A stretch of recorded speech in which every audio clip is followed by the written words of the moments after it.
আপনারা জানেন যে বর্তমানে অনেক সংকটের মধ্যে দিয়ে সরকার তার দায়িত্ব পালন করছে, কিন্তু সরকারের একটাই বড় যে জায়গাটি নির্মাণ করেছেন সেটি হলো সততার সাথে, নিষ্ঠার সাথে জনগণের প্রতি প্রদত্ত ওয়াদা নির্বাচনের আগে যেটি করেছিলেন দলের চেয়ারম্যান এবং গণপ্রজাতন্ত্রী বাংলাদেশ সরকারের বর্তমানের প্রধানমন্ত্রী, সেটি সুচারুভাবে বাস্তবায়নের প্রচেষ্টা চালিয়ে যাচ্ছেন নিরন্তরভাবে, নিরলসভাবে, এবং এই প্রচেষ্টা দৃশ্যমান, আপনারা সবাই দেখছেন। কিছু কিছু সংকট হয়েছে বিভিন্ন কারণে, সেটার জন্য সরকার বা অন্য কোনো কিছু দায়ী নয়, সেটি হচ্ছে আমি বলবো যে এক ধরনের প্রাকৃতিক একটি সংকট, প্রাকৃতিক সংকট ইন এ সেন্স যে আপনার যুদ্ধের কারণে আমাদের জ্বালানি সংকট হয়েছে এবং আমাদের যে টার্মিনাল, যেখানে গ্যাস এলএনজি যেখান থেকে সরবরাহ করা হয় সেটি ত্রুটিযুক্ত হয়ে পড়ে।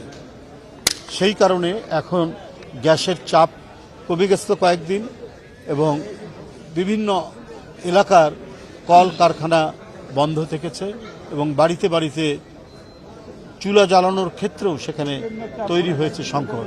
বন্ধুরা, আপনারা জানেন ইতিমধ্যে গত পরশুদিন আমাদের যে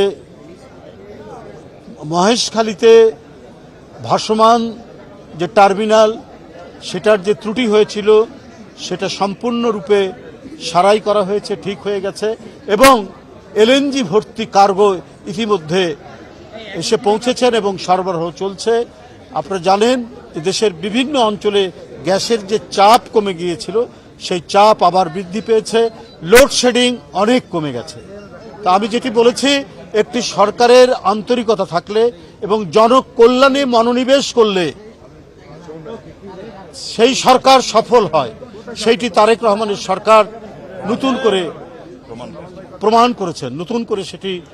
করেছেন, সেটি দেখিয়ে দিয়েছেন। তার আন্তরিকতার যে কোনো ত্রুটি ছিল না, এবং এই যে জ্বালানি সংকট যেটি হয়েছিল সেটি যে সরকারের কারণে নয়, সেটি দেশবাসী দেখেছে, আপনারাও দেখেছেন।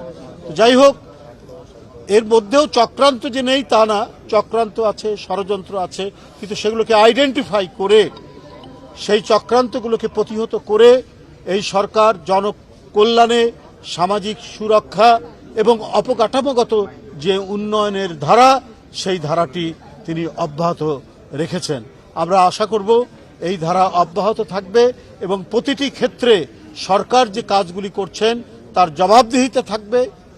সেটি পার্লামেন্টে হতে পারে, সেটি নেতাকর্মীদের মধ্যেও সরকার মন্ত্রীরা সেই জবাবদিহিতা করবেন সাধারণ নেতাকর্মীদের মধ্যে, এবং গণমাধ্যমে আপনারা যারা আছেন আপনাদের মাধ্যমেও জবাবদিহিতা করছে সরকার। ইতিমধ্যে তার কয়েকটি দৃষ্টান্ত সেটি রেখেছেন।